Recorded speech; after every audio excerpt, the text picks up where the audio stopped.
नमस्ते, मैं हूं किशोर अजवाणी। घड़ी इशारा कर रही है 9 बजे रात का वक्त। 100 बात की एक बात का ब्रेकिंग न्यूज आ रही है। हमास के चरमपंथियों का एक दल मॉस्को पहुंच गया है, लेकिन हमास का यह दल अकेले रूस नहीं गया, बल्कि ईरान के उप विदेश मंत्री भी मॉस्को पहुंचे हुए हैं। रूस के विदेश मंत्रालय ने यह बेहद अहम जानकारी दी है, यानी इजरायल और हमास की जंग के इस सीन में पुतिन ने एंट्री ले ली है। जंग में इजरायल और अमेरिका साथ खड़े हैं और दूसरी तरफ हमास और ईरान है। ऐसे में दूसरे खेमे का रूस पहुंचना बहुत बड़ी खबर है, क्योंकि रूस पहले दिन से इस लड़ाई के लिए अमेरिका को जिम्मेदार ठहरा रहा है, मगर अब वो खुलकर इजरायल और अमेरिका के खिलाफ खड़ा नजर आ रहा है। इस खबर पर हमारे साथ लेबनान के बेरूत से जावेद मंसूरी जुड़ रहे हैं और इजरायल से जुड़ रहे हैं नीरज कुमार। नीरज, ये बड़ी खबर, मॉस्को पहुंच गए हैं। देखिए, बिल्कुल किशोर, हमास के प्रतिनिधि का मौसम मोहम्मद अबू मरजूक का पहुंचना अपने आप में बड़ी बात है। हालांकि आधिकारिक तौर पे पहले ऐलान इस यात्रा का नहीं किया गया था रूस की तरफ से, लेकिन रूस के विदेश मंत्रालय की प्रवक्ता की तरफ से इस बात को सुनिश्चित किया गया कि हमास का प्रतिनिधि पहुंचा हुआ है और ईरान के उप विदेश मंत्री भी वहीं मौजूद है। देखिए, 9 दिनों के बाद, हमास के आतंकी हमले के 9 दिनों के बाद रशिया के राष्ट्रपति पुतिन ने नेतन्याहू से बात किया था। जब संयुक्त राष्ट्र में रूस की तरफ से प्रस्ताव आया सिविलियन को न मारा जाए, तो उसमें हमास का नाम नहीं था। तो ये दर्शाता है कि कहीं रूस का रुख जो है हमास की तरफ तो नहीं है। हालांकि दोनों को बैलेंस लेकर पुतिन चलते हैं। और आपको याद होगा कि इजराइल एक ऐसा पश्चिमी देश, अगर पश्चिमी देश भी उसको देखे डेवलप्ड नेशन के तौर पे, जिसने पूरे यूक्रेन युद्ध के दौरान न तो रूस के खिलाफ यूक्रेन को हथियारों की सप्लाई की और न ही वेस्टर्न सेक्शन यानी पश्चिमी देशों की तरफ से जो रूस के खिलाफ प्रतिबंध लगाए गए थे उसके साथ भी इजराइल गया। तो पुतिन को देखना होगा कि इजराइल नाराज ना हो, लेकिन कैसे बैलेंस बनाते हैं और हमास को भी कैसे साधते हैं, ये बहुत महत्वपूर्ण होगा और इजराइल के लिए चिंता की बात है। जी, और बड़ी खबर, इजरायल और हमास के बीच चल रही जंग पर इजरायल की सेना ने गाजा में घुसकर हमास के ठिकानों को बर्बाद किया है। उसने रात में यह ऑपरेशन चलाया और हमास के ठिकानों को निशाना बनाया। इजरायल की सेना ने बयान दिया कि यह ऑपरेशन जंग के अगले चरण की शुरुआत है और उसकी सेना जमीनी जंग की तैयारी के लिए गाजा में घुसी। इजरायल ने यह भी बताया कि उसने हमास के उन ठिकानों को तबाह किया जहां से इजरायल पर पलटवार हो सकता था, और इसीलिए इजरायल की सेना ने जंग के 20वें दिन गाजा पट्टी में घुसकर हमास को मारा और उसकी सेना ने हमास के कई ठिकानों को बर्बाद कर दिया। इस ऑपरेशन के बाद इजरायल की सेना गाजा पट्टी से लौट आई और बयान जारी किया कि यह हमास के खिलाफ जमीनी जंग की तैयारी थी, जिसमें इजरायल की सेना ने गाजा पट्टी के उत्तरी हिस्से में घुसकर हमास को मारा, या यूं कहें कि दुनिया को गाजा में जमीनी जंग का ट्रेलर दिखा दिया, क्योंकि इजरायल ने गाजा में किए गए इस ऑपरेशन का वीडियो जारी किया, जिसमें इजरायल की बख्तरबंद गाड़ियों और टैंक समेत एक बुलडोजर गाजा की सीमा में घुसता दिखा, जिसके बाद उन्होंने उन ठिकानों को निशाना बनाया जिनकी पहचान पहले से ही कर ली गई थी। इजरायल के टैंक नजदीक से उन ठिकानों को उड़ाते नजर आए, तो वहीं हमास के कई ठिकानों पर इजरायल ने बुलडोजर चला दिया। इस बीच इजरायल के टैंक लगातार गोले दागते रहे और जबरदस्त धमाकों के बाद इमारतों के चिथड़े हवा में उड़ते दिखे, जिसके बाद इजरायल के सारे टैंक और गाड़ियां गाजा से लौटते भी दिखाई दी। इजरायल ने भी बयान जारी किया कि उसकी सेना ऑपरेशन पूरा करके इजरायल वापस आ गई और जानकारी दी कि इजरायल की सेना ने दक्षिणी इजरायल की सीमा से लगे उत्तरी गाजा में हमास के ठिकानों पर छापा मारा और वहां जंग की जमीन तैयार की, क्योंकि यह ऑपरेशन इजरायल और गाजा की सीमा पर जंग के अगले चरण का हिस्सा है। या यूं कहें कि यह ऑपरेशन गाजा में जमीनी हमले से जुड़ी तैयारियों का आखिरी पड़ाव है, क्योंकि इजरायल की सेना ने बयान दिया कि वो उत्तरी गाजा में जंग का मैदान तैयार करने के लिए घुसी थी, जिसके लिए इजरायल की सेना ने उत्तरी गाजा में उस जगह से हमास का सफाया कर दिया जहां से उसे पूरे गाजा में हमास के ठिकानों को निशाना बनाना है। यानी इजरायल ने जमीनी जंग शुरू करने से पहले हमास को घर में घुसकर मारा, और इससे पहले उसने दक्षिणी इजरायल में पूरी तैयारी की थी और उत्तरी गाजा के नजदीक रहने वाले लोगों को घर में रहने को कहा, क्योंकि अगर हमास जवाबी कार्रवाई करता तो सीमा पर रहने वालों का नुकसान हो सकता था। और इसीलिए गाजा में इजरायल के ग्राउंड ऑपरेशन से पहले सीमा पर रहने वाले लोगों को घर में रहने की चेतावनी जारी कर दी गई, क्योंकि गाजा पर जमीनी हमले से पहले इजरायल ने उत्तरी गाजा में हमास के कई लड़ाकों, उनके ठिकानों और हथियार रखने वाली जगहों को खत्म कर दिया, जिसके बाद इजरायल की सेना के गाजा में जमीनी हमला करने पर जवाबी कार्रवाई की संभावना घट गई, क्योंकि इजरायल के मुताबिक उसकी सेना ने दक्षिणी इजरायल से लगने वाले उत्तरी गाजा के इलाके से हमास का सफाया कर दिया, जिसके लिए उसकी गिवाती ब्रिगेड ने मोर्चा संभाला। और दक्षिणी इजरायल में सेना के दफ्तर में बैठे सेना के अधिकारी गिवाती ब्रिगेड के हर कदम पर नजर रखते दिखे।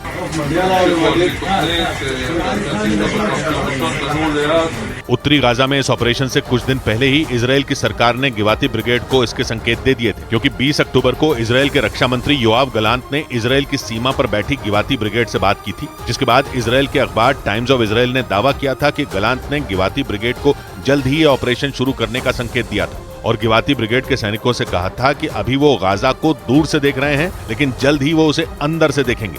और बहुत जल्द वो मौका भी आ गया। इजराइल की गिवाती ब्रिगेड ने उत्तरी गाजा में हमास के कई ठिकानों पर छापा मारा, क्योंकि इजराइल ने सेना की ये टुकड़ी गाजा पट्टी में कट्टरपंथी संगठनों के लड़ाकों से लड़ने के लिए बनाई थी। और हमास के खिलाफ इजराइल की सबसे बड़ी लड़ाई में भी गिवाती ब्रिगेड ने बड़ी भूमिका निभानी शुरू कर दी, क्योंकि गाजा में ऑपरेशन के लिए इजराइल की पैदल सैनिकों की इस टुकड़ी को भेजा गया। गिवाती ब्रिगेड इजराइल की सेना की पैदल सैनिकों की टुकड़ी है, जिसे 1947 में बनाया गया था, जिसके सैनिक फिलिस्तीन के खिलाफ जंग का हिस्सा बने थे। 2005 से पहले इजराइल की गिवाती ब्रिगेड गाजा पट्टी में ही तैनात थी, जहां वो फिलिस्तीन के कट्टरपंथी संगठनों से लड़ रही थी। लेकिन गाजा पट्टी पर हमास के कब्जे के बाद गिवाती ब्रिगेड को गाजा पट्टी से वापस बुला लिया गया था और उसे दक्षिणी इजराइल में तैनात कर दिया गया था। और तभी से गिवाती ब्रिगेड इजराइल की दक्षिणी सीमा पर सुरक्षा का जिम्मा संभाल रही है और हमास के लड़ाकों से सीधी जंग लड़ रही है, क्योंकि इजराइल ने तय कर लिया कि वो हमास के अंत से पहले नहीं रुकेगा। इजराइल के प्रधानमंत्री नेतन्याहू ने खुद ये साफ कर दिया कि अब इजराइल नहीं रुकेगा और उनका पूरा फोकस हमास के खात्मे पर है। और वो हमास से जुड़े एक एक शख्स को मौत के घाट उतार कर ही चैन लेंगे। אנשי החמאס הם בני מוות, מעל האדמה, מתחת לאדמה, בתוך עזה, מחוץ לעזה. इजराइल के 3 लाख से ज्यादा सैनिक गाजा में जमीनी हमले के लिए तैयार बैठे हैं और उन्हें नेतन्याहू से ग्रीन सिग्नल मिलने का इंतजार है, क्योंकि इजराइल 10 अक्टूबर को ही ऐलान कर चुका है कि वो हमास के अंत के लिए उत्तरी गाजा में घुसेगा। रात में उसकी सेना की टुकड़ी ने गाजा में ऑपरेशन चलाकर उसकी रिहर्सल भी कर ली, यानी जमीनी जंग का ट्रेलर दिखा दिया, जिसके बाद नेतन्याहू का बयान आया कि वो जमीनी जंग की तैयारी कर रहे हैं। लेकिन वो कब और कैसे शुरू होगी, उस पर नेतन्याहू ने सस्पेंस बनाए रखा और दलील दी कि ऐसा वो इजराइल के सैनिकों की सुरक्षा के लिए कर रहे हैं, क्योंकि अगर हमास को पता चल गया कि इजराइल की सेना का प्लान क्या है तो फिर तो हमास चौकन्ना हो जाएगा। लेकिन इजराइल की सेना ने जिस तरह से गाजा में हमास को घुसकर मारा, उससे यह संकेत मिल गए कि इजराइल की मिलिट्री बहुत जल्द गाजा में ऑपरेशन शुरू कर सकती है, जिसके लिए उसने उत्तरी गाजा में जंग की जमीन भी तैयार कर दी। और इतना ही नहीं, दक्षिणी इजराइल में सीमा के पास रहने वाले लोगों को अलर्ट कर दिया गया और उन्हें कई दिनों तक गाजा की सीमा से दूर सुरक्षित जगह जाने के लिए कह दिया गया। माना जा रहा है कि इजराइल के टैंक इसी वजह से रात के अंधेरे में गाजा में घुसे और अपना काम करके लौट आए, क्योंकि अगर हमास को भनक लग जाती तो वो एक बार फिर आम लोगों को नुकसान पहुंचा सकता था। और इसीलिए जमीनी जंग के रिहर्सल के लिए इजराइल ने रात का वक्त चुना, क्योंकि हमास को इसकी भनक भी नहीं लगी और दक्षिणी इजराइल में रहने वाले लोगों को वहां से निकलने का मौका भी मिल गया। क्योंकि इजराइल की सेना ने बयान दिया कि यह जंग लंबी खिंच सकती है। इससे पहले इजराइल के रक्षा मंत्री ने भी यही बात कही थी। पिछले हफ्ते जब बाइडेन इजराइल के दौरे पर आए थे तो इजराइल के रक्षा मंत्री ने उनसे मुलाकात की थी और आशंका जताई थी कि हमास से इजराइल की जंग लंबी खिंच सकती है। और अब इजराइल की सेना ने जंग लंबी चलने के संकेत दिए। ממשיכים לתקוף בעזה. היום תקפנו בעיר עזה, תקפנו תשתיות טרור. इजराइल की सेना की जंग किसी देश की सेना से नहीं, बल्कि एक ऐसे कट्टरपंथी संगठन से है जिसका पूरी की पूरी गाजा पट्टी पर कब्जा है। इजराइल की सेना का कहना है कि गाजा पट्टी में हमास का 500 किलोमीटर का टनल नेटवर्क है, यानी करीब करीब पूरे गाजा के नीचे सुरंगें हैं, जिनकी संख्या 1-2 नहीं बल्कि 11 है। और इन सुरंगों में मिसाइलें और टैंक रखे गए। सबसे बड़ी बात यह कि हमास का दावा है कि उसके 30,000 से ज्यादा लड़ाके इजराइल से जंग लड़ने को तैयार है। मतलब इजराइल की सेना के सामने बड़ी चुनौती है, क्योंकि हमास के हजारों लड़ाकों को घनी आबादी वाली गाजा पट्टी में ढूंढना आसान काम नहीं है। यही नहीं, इजराइल की सेना ने खुद कई बार कहा है कि हमास के लड़ाके आम लोगों के बीच छिपकर लड़ रहे हैं, जिसकी वजह से इजराइल की सेना ने गाजा के लोगों को सलाह दी थी कि वो ह्यूमन शील्ड न बने, क्योंकि इजराइल ने आरोप लगाया था कि हमास के लड़ाके पीछे से वार कर रहे हैं और उन्हें ह्यूमन शील्ड बना रहे हैं, क्योंकि लड़ाई के इस तरीके में दुश्मन आम लोगों का इस्तेमाल करता है और उन्हें सामने करके दुश्मन से खुद को बचाता है। और इजराइल का कहना है कि हमास ने भी इसी तरीके से गाजा के लोगों को अपना हथियार बनाया, जिससे इजराइल के लिए मुश्किल बढ़ गई, क्योंकि गाजा पर 6,000 से ज्यादा बम गिराने के बाद भी हमास के 30,000 से ज्यादा लड़ाके जिंदा हैं। कम से कम हमास ने तो यही दावा किया, जिसकी वजह से हमास और इजराइल की जंग की तुलना अफगानिस्तान में तालिबान से हुई जंग से की जाने लगी, क्योंकि ये जंग करीब 20 साल चली थी और आखिरकार अमेरिका की सेना को अफगानिस्तान छोड़कर जाना पड़ा था, जिसके बाद अफगानिस्तान में तालिबान सरकार बन गई थी। और अब हमास और इजराइल की जंग की तुलना भी अफगानिस्तान की लड़ाई से हो रही है, क्योंकि वहां तालिबान के खिलाफ अफगानिस्तान के नॉर्दर्न अलायंस और अमेरिकी सेना ने 20 साल तक जंग लड़ी थी। और करीब 2 साल पहले अमेरिका की सेना अफगानिस्तान छोड़कर चली गई थी। और अब हमास और इजराइल की जंग भी उसी दिशा में बढ़ती दिख रही है, क्योंकि हमास हथियार डालने को तैयार नहीं है। उसे हिजबुल्लाह और ईरान का साथ भी मिल रहा है, जिससे इजराइल उत्तर और दक्षिण में घिरता दिख रहा है, क्योंकि हमास बड़ी लड़ाई लड़ने के मूड में है। और इजराइल ने भी लंबी लड़ाई की तैयारी शुरू कर दी, जिसके लिए उसके रक्षा मंत्री ने बाइडेन से बात भी की थी और उम्मीद जताई थी कि अमेरिका से उसे लंबे समय तक हथियार मिलते रहेंगे। यही नहीं, इजराइल ने खुद भी गाजा में जमीनी हमले की तैयारी तेज कर दी।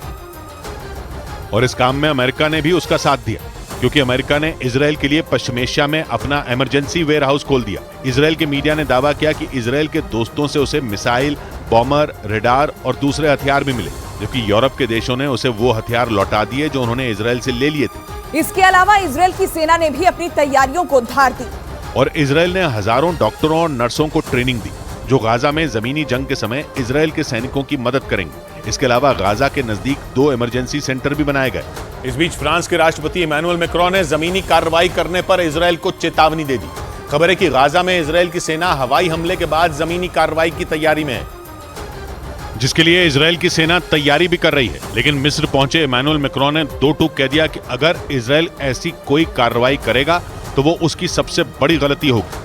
जबकि इजराइल गाजा में ग्राउंड ऑपरेशन के लिए तैयार है, लेकिन अमेरिकी मीडिया ने दावा किया कि उसका यह अभियान अमेरिका की वजह से कुछ दिन के लिए टल गया, क्योंकि अमेरिका पश्चिम एशिया में अपना एयर डिफेंस सिस्टम मजबूत करना चाहता है, जिसके लिए उसने इजराइल से समय मांगा और गाजा में ग्राउंड ऑपरेशन कुछ वक्त के लिए टल गया, क्योंकि अमेरिकी मीडिया ने दावा किया कि अपने सैनिकों की सुरक्षा के लिए अमेरिका पश्चिम एशिया में 1 दर्जन एयर डिफेंस सिस्टम तैनात करने जा रहा है, जो इराक, जॉर्डन, कुवैत, सऊदी अरब, सीरिया और संयुक्त अरब अमीरात में तैनात अमेरिकी सैनिकों की रक्षा करेंगे।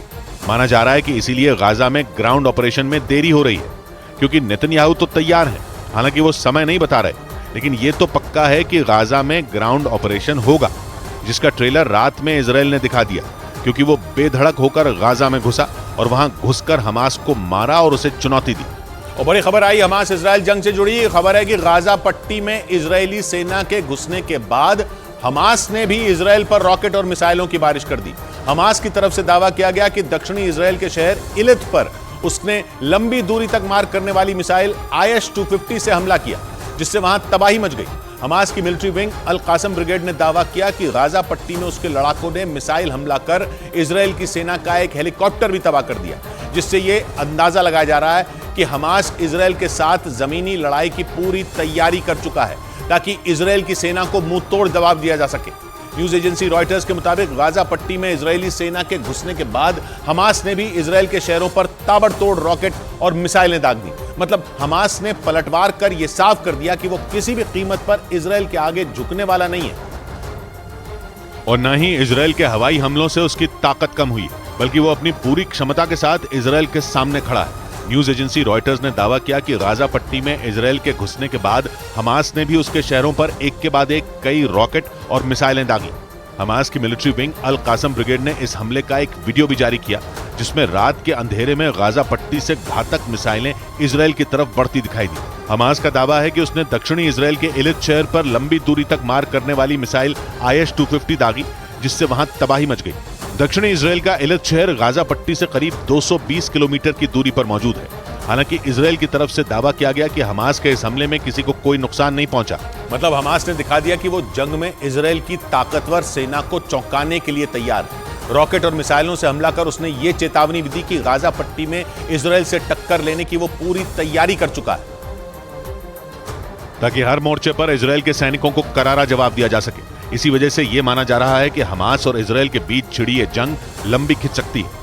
न्यूज एजेंसी रॉयटर्स के मुताबिक इजराइल से जमीनी लड़ाई लड़ने के लिए हमास ने गाजा पट्टी में खतरनाक प्लान बना रखा है। और दावा है कि हमास के पास लंबी दूरी तक मार करने वाली मिसाइलों के अलावा एंटी टैंक मिसाइल भी मौजूद है, जो इजराइल की सेना के लिए काल साबित हो सकती हैं। न्यूज एजेंसी रॉयटर्स के मुताबिक गाजा पट्टी में हमास के लड़ाकों ने गुरिल्ला युद्ध यानी छुपकर हमला करने की रणनीति पर भी काम करना शुरू कर दिया है। कुछ रोज पहले हमास ने दावा किया था कि खान यूनिस शहर में उसके लड़ाकों ने इजराइल के साथ गुरिल्ला युद्ध लड़ा था, जिसमें इजराइल के सैनिक भाग खड़े हुए थे। मतलब हमास अपनी तैयारी से इजराइल को चौंकाने के लिए तैयार है। और हमास की ताकत उस वक्त दिखाई दी जब उसने गाजा पट्टी में मौजूद एक रेफ्यूजी कैंप के पास इजराइल के एक हेलीकॉप्टर को मिसाइल से मार गिराने का दावा किया।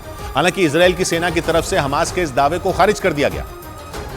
लेकिन फिलिस्तीन के इस चरमपंथी संगठन का दावा है कि उसके लड़ाकों ने इजरायली सेना का हेलीकॉप्टर तबाह कर उसे तगड़ी चोट पहुंचाई। सबूत के तौर पर हमास की तरफ से एक वीडियो भी जारी किया गया जिसमें उसके लड़ाके कंधे पर रखकर हेलीकॉप्टर को मार गिराने वाली मिसाइल दागते नजर आए। हमास का दावा है कि इजरायली सेना के हेलीकॉप्टर को सेंट्रल गाजा पट्टी में मौजूद बुरेज रिफ्यूजी कैंप के पास ढेर कर दिया गया और उसे तबाह करने के लिए हमास के लड़ाकों ने जमीन से हवा में मार करने वाली मिसाइल सैम 7 का इस्तेमाल किया। उसका यह भी दावा है कि इस घातक हमले में हेलीकॉप्टर में मौजूद इजरायल के कई सैनिक मारे गए। हालांकि ये जानकारी नहीं दी गई कि इजरायल के कितने सैनिकों की मौत हुई, लेकिन इजरायल की तरफ से हमास के हेलीकॉप्टर के मार गिराने के दावे को नकार दिया गया। लेकिन इजरायल पर लंबी दूरी तक मार करने वाली मिसाइल और उसके हेलीकॉप्टर को तबाह कर हमास ने अपनी ताकत दिखा दी। इजरायल पर पलटवार कर उसने ये साफ कर दिया कि उसके पास हथियारों की कोई कमी नहीं है और वो जंग में इजरायल की ताकतवर सेना से मुकाबला करने और उस पर घातक प्रहार करने के लिए पूरी तरह तैयार है। हमास का दावा है कि इजरायल से टक्कर लेने के लिए उसके पास लंबी दूरी तक मार करने वाली मिसाइलें IS-250 मौजूद हैं। इनकी ताकत का अंदाजा इसी बात से लगाया जा सकता है कि इनकी रेंज 250 किलोमीटर से ज्यादा है। मतलब 250 किलोमीटर तक IS-250 मिसाइल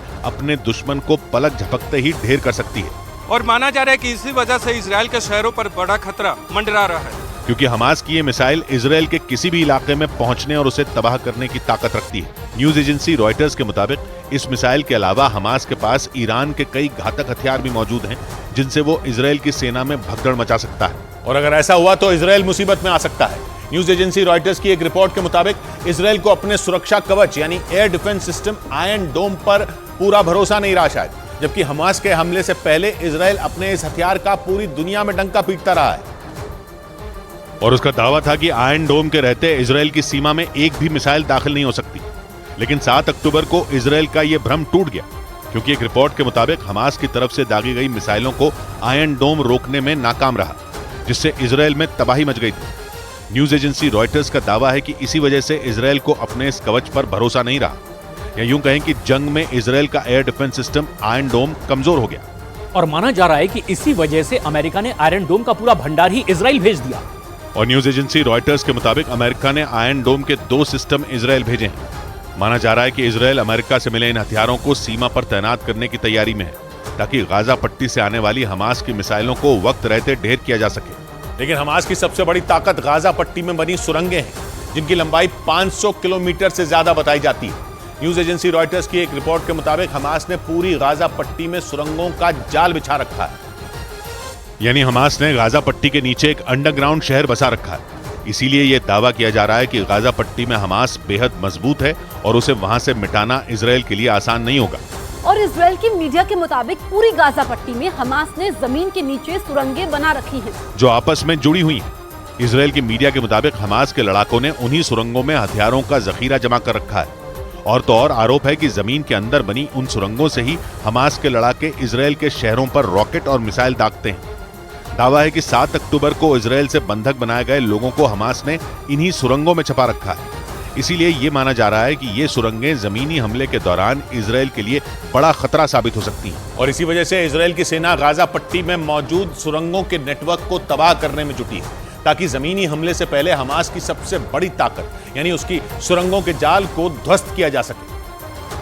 लेकिन न्यूज एजेंसी रॉयटर्स का दावा है कि गाजा पट्टी में हमास की सुरंगों से पार पाना इजरायल के लिए किसी चुनौती से कम नहीं है, क्योंकि ऊपर से देखने में यह पता नहीं चलता कि गाजा पट्टी के किस इलाके में सुरंगें मौजूद हैं और कहां नहीं है, क्योंकि पूरी गाजा पट्टी एक घनी आबादी वाला इलाका है और वहां करीब 22 लाख लोग रहते हैं। दूसरे शहरों की तरह वहां भी मकान, स्कूल, अस्पताल और बड़ी बड़ी इमारतें नजर आती हैं। लेकिन गाजा पट्टी में जमीन के नीचे एक अलग ही दुनिया बसती है। मतलब जमीन के नीचे सुरंगों की एक रहस्यमयी दुनिया बसी है, जिसका न तो सिर समझ में आता है न ही पैर।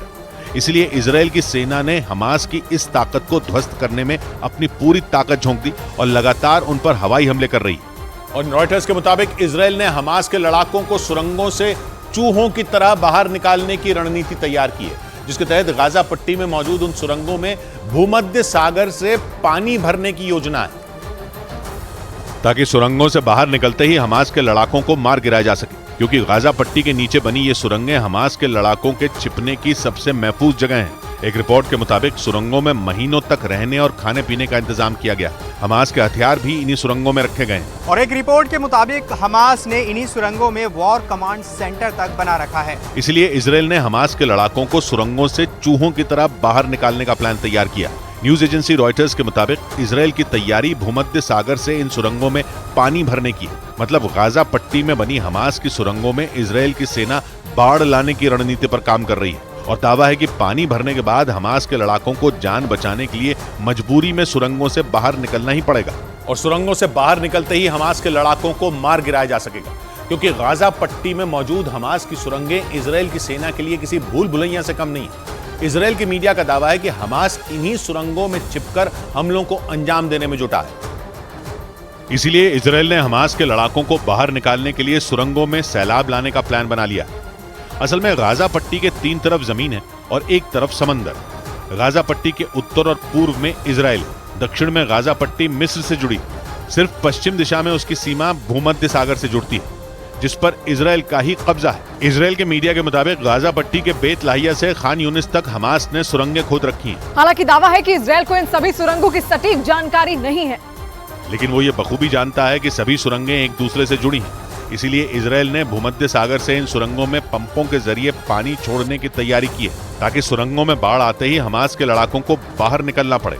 और इजराइल की मीडिया का दावा है कि सुरंगें खाली होते ही इजरायली सेना गाजा पट्टी में जमीनी ऑपरेशन शुरू कर देगी। उधर इजराइल की सेना ने पहली बार दुनिया के सामने 7 अक्टूबर को हमास के हमले के दौरान का वीडियो जारी किया, जिसमें उसकी सेना के जवान साहस और बहादुरी के साथ हमास के लड़ाकों का सामना करते और अपने नागरिकों को सुरक्षित बचाते दिखे। क्योंकि 7 अक्टूबर को हमास के लड़ाकों ने इजराइल के किबुत्ज बेरी इलाके में अचानक हमला कर दिया था और आम लोगों को निशाना बनाया था। लेकिन इजराइल की सेना ने उसी दिन का एक वीडियो जारी किया, जिसमें इजराइल में घुसे हमास के लड़ाकों को इजराइल के सैनिक घेर कर खत्म करते नजर आए। वीडियो में एक कार तेजी से सड़क पर आती दिखी और अगले ही पल वो सड़क किनारे रखे पत्थर से टकराकर रुक गई, जिसके बाद उसके अंदर बैठे हमास के लड़ाके निकलकर भागने लगे। लेकिन वहां मौजूद इजराइल की सेना के जवानों ने उन्हें घेर लिया और उन पर गोलियां बरसा दी। इजराइल की सेना ने जो वीडियो जारी किया उसमें 7 अक्टूबर को किबुत्ज बेरी में रहने वाले कई नागरिकों को वहां के सैनिक सुरक्षित जगहों पर ले जाते दिखे। यानी इजराइल के सैनिकों ने न सिर्फ अपने लोगों को सुरक्षित बचाया, बल्कि हमास के लड़ाकों को पलक झपकते ही मार गिराया। हालांकि इजराइल की मीडिया के मुताबिक सेना की बहादुरी का यह वीडियो ऐसे वक्त में जारी किया गया जब इजराइल में प्रधानमंत्री बेंजामिन नेतन्याहू के प्रति लोगों का गुस्सा बढ़ता जा रहा है। और नाराज लोगों ने आरोप लगाया कि प्रधानमंत्री बेंजामिन नेतन्याहू इजराइल के लोगों की रक्षा करने में नाकाम रहे। पिछले हफ्ते तो इजराइल में कई जगह उनके खिलाफ प्रदर्शन भी हुए थे। इजराइल के मीडिया के मुताबिक नाराज लोगों ने नेतन्याहू पर इजरायली नागरिकों की रक्षा करने के बजाय अपनी सत्ता की ज्यादा परवाह करने का आरोप लगाया। हमास की कैद में रखे गए 200 लोगों की सुरक्षा को लेकर भी इजराइल के लोगों में गुस्सा है और माना जा रहा है कि लोगों के इसी गुस्से को शांत करने और लोगों में सरकार और सेना के प्रति विश्वास पैदा करने के लिए इजराइल की सरकार ने 7 अक्टूबर को हमास के लड़ाकों पर किए गए एक्शन का वीडियो जारी किया। लेकिन इजराइल के प्रधानमंत्री बेंजामिन नेतन्याहू की मुश्किलें तब और ज्यादा बढ़ गईं जब सोशल मीडिया पर उनके बेटे की एक तस्वीर वायरल हो गई, जिसमें दावा किया गया कि पूरा इजराइल जंग की आग में जल रहा है, जबकि नेतन्याहू के बेटे अमेरिका में छुट्टियां मना रहे हैं। क्योंकि बेंजामिन नेतन्याहू के 32 साल के बेटे याईर की जो तस्वीर सोशल मीडिया पर वायरल हुई, उसमें वो समंदर किनारे मौजूद दिखे। जंग के हालात में प्रधानमंत्री के बेटे की इस तस्वीर पर इजराइल के लोगों ने सोशल मीडिया पर अपनी भड़ास निकाली। हमास के खिलाफ मोर्चे पर तैनात एक नागरिक ने नाराजगी जाहिर करते हुए सवाल उठाए कि प्रधानमंत्री के बेटे हमारे साथ युद्ध के मोर्चे पर क्यों नहीं। 7 अक्टूबर को हमास के हमले के बाद दुनिया भर में रहने वाले इजराइल के रिजर्व सैनिकों को सरकार ने वापस बुला लिया था और हजारों की संख्या में इजरायली नागरिकों ने देश की रक्षा के लिए बंदूक उठा ली थी। लेकिन बेंजामिन नेतन्याहू के बेटे याईर के अमेरिका में होने की खबर से लोग भड़क गए। इजराइल के मीडिया के मुताबिक वो इस साल की शुरुआत में अमेरिका चले गए थे और तब से वहीं रह रहे हैं। जबकि इजराइल में हर नागरिक के लिए अनिवार्य सैन्य सेवा का नियम है। चारों तरफ दुश्मनों से घिरे इजराइल में पुरुषों और महिलाओं को अनिवार्य रूप से सेना में सेवा देनी होती है। जंग के हालात में सेना को मजबूत करने के लिए इन सभी लोगों को रिजर्व फोर्स के तौर पर तैनात किया जाता है। और हमास के खिलाफ जारी लड़ाई में इजराइल की रिजर्व फोर्स के जवान पूरी मुस्तैदी के साथ हथियार लेकर देश की रक्षा में डटे हैं। इजराइल में बने सरकारी नियम के मुताबिक पुरुषों को 32 महीने और महिलाओं के लिए 24 महीने सेना में सेवा देना अनिवार्य है। इसके अलावा इजराइल में बने कानून के मुताबिक 18 साल से अधिक और 40 साल से कम उम्र के सभी लोगों के लिए युद्ध के दौरान सेना में सेवा देना अनिवार्य है। इन नागरिकों को समय समय पर ट्रेनिंग और दूसरे प्रशिक्षण के लिए भी बुलाया जाता है। और बेनिमिन नेतन्याहू के बेटे याईर भी इजराइल की सेना की कड़ी ट्रेनिंग लेने के बाद 32 महीने सेवा दे चुके हैं। मतलब ये कि वो भी एक रिजर्व सैनिक है। और इसी वजह से इजराइल में लोगों का गुस्सा बेनिमिन नेतन्याहू के बेटे पर भड़क गया। हालांकि लोगों के गुस्से और नाराजगी को भांपते हुए इजराइल के प्रधानमंत्री बेनिमिन नेतन्याहू ने भरोसा दिया कि जिसकी भी लापरवाही से 7 अक्टूबर का हमला हुआ था उस पर कार्रवाई की जाएगी और जांच के बाद कड़ी से कड़ी सजा दी जाएगी। मीडिया से बातचीत के दौरान इजराइल के प्रधानमंत्री ने दो टूक कहा कि इस बात का पता लगाया जाएगा कि 7 अक्टूबर को इजराइल की दक्षिणी सीमा और गाजा के आसपास क्या हुआ, किसकी चूक की वजह से हमास इतने बड़े हमले को अंजाम देने में कामयाब रहा। במקביל אנחנו נערכים לכניסה קרקעית. אני לא אפרט מתי. नेतन्याहू का ये बयान हमले के 20 दिन बाद आया है, वो भी तब जब 200 से ज्यादा लोग हमास के कब्जे में हैं। इजराइल के मीडिया के मुताबिक बंधकों को छुड़ाने में हो रही देरी की वजह से भी वहां लोगों की नाराजगी प्रधानमंत्री के खिलाफ बढ़ती जा रही है और इसी वजह से लोग अपनी सुरक्षा खुद ही करने की तैयारी में हैं।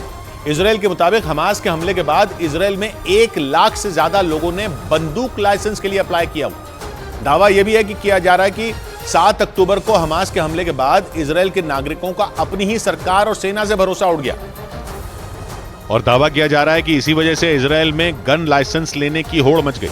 न्यूज एजेंसी रॉयटर्स के मुताबिक इजराइल में 1 लाख से ज्यादा लोगों ने बंदूक लाइसेंस लेने के लिए आवेदन किया हुआ, क्योंकि हमास के हमले के बाद इजराइल में रहने वाले लोगों को अपनी सुरक्षा की चिंता सताने लगी है। हालांकि इजराइल में नागरिकों को निजी तौर पर हथियार रखने का कानूनी अधिकार नहीं है।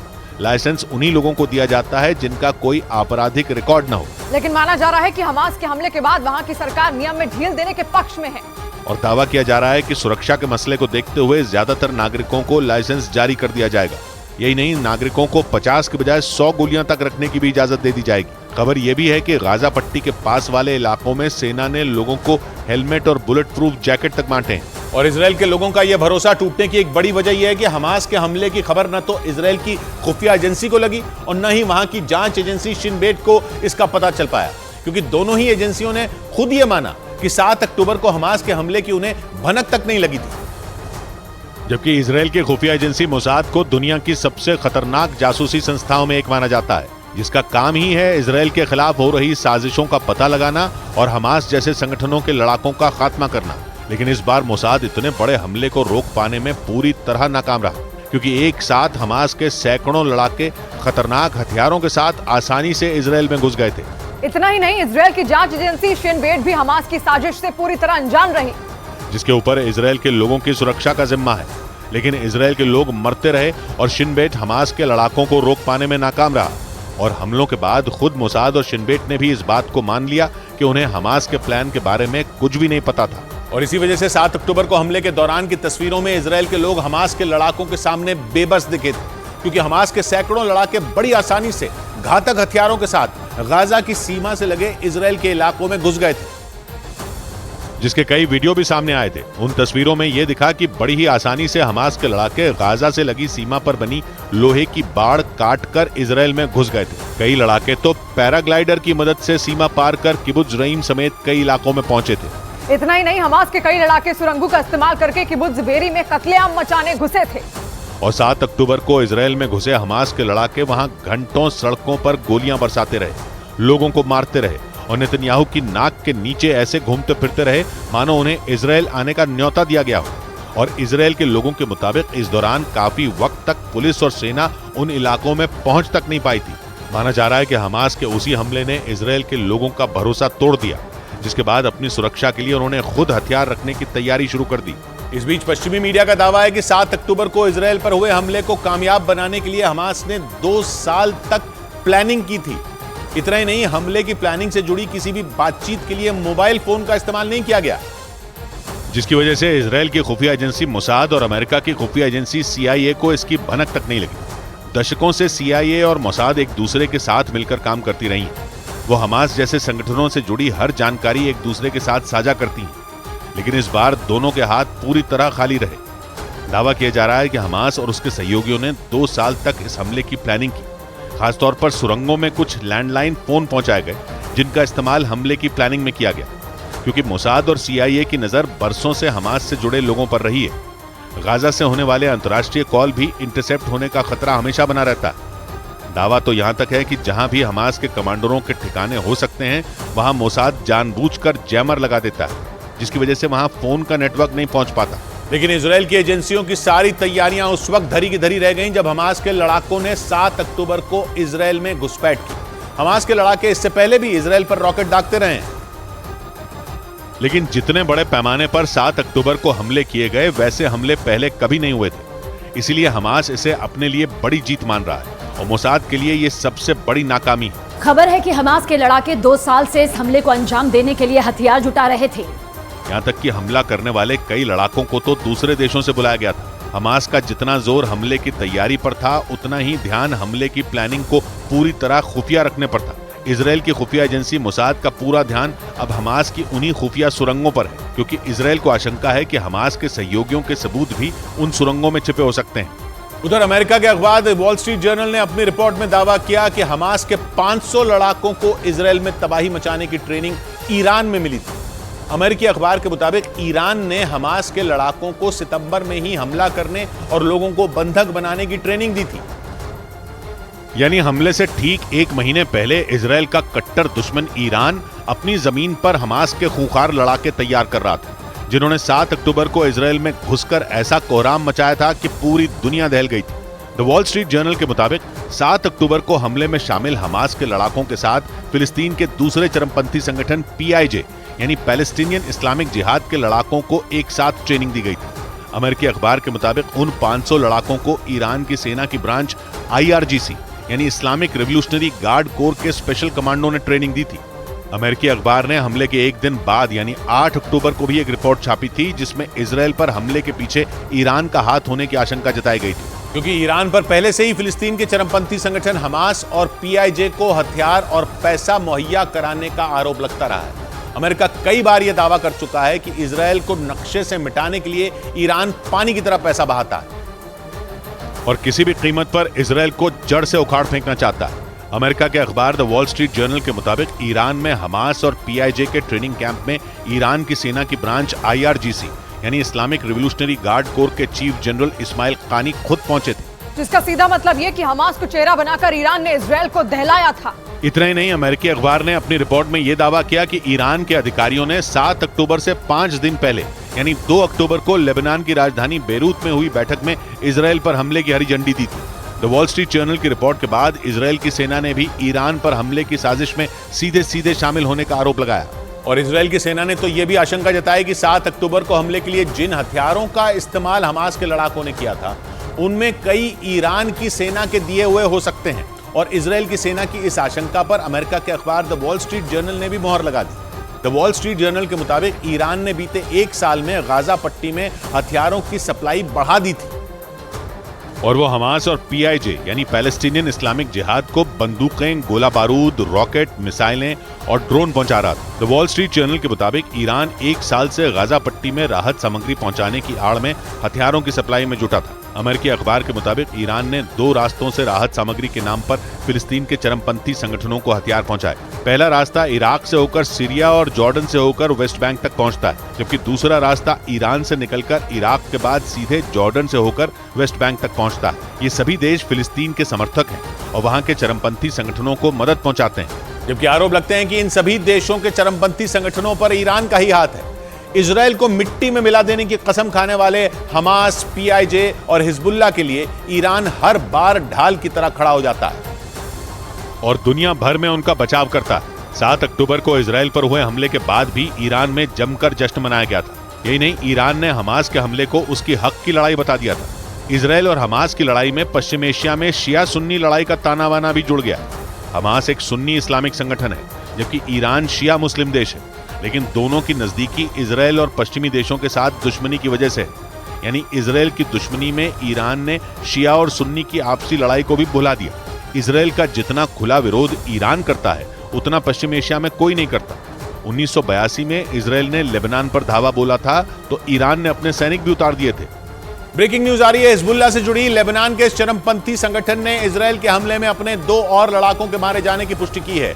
इजराइल और हमास के बीच जारी इस युद्ध में हिजबुल्लाह हमास के साथ खड़ा है और 7 अक्टूबर को हमास के हमले के बाद से ही लेबनान की तरफ से इजराइल के सैन्य ठिकानों को निशाना बना रहा है। इसी वजह से इजराइल भी उस पर हमले का एक भी मौका नहीं छोड़ रहा। हिजबुल्लाह की तरफ से इस बात की भी पुष्टि की गई कि 7 अक्टूबर से इजराइल के हमलों की वजह से अब तक उसके 46 लड़ाके मारे जा चुके हैं। जावेद मंसूरी हमारे साथ लेबनान से जुड़ रहे हैं। जावेद, वहां क्या पता चल रहा है?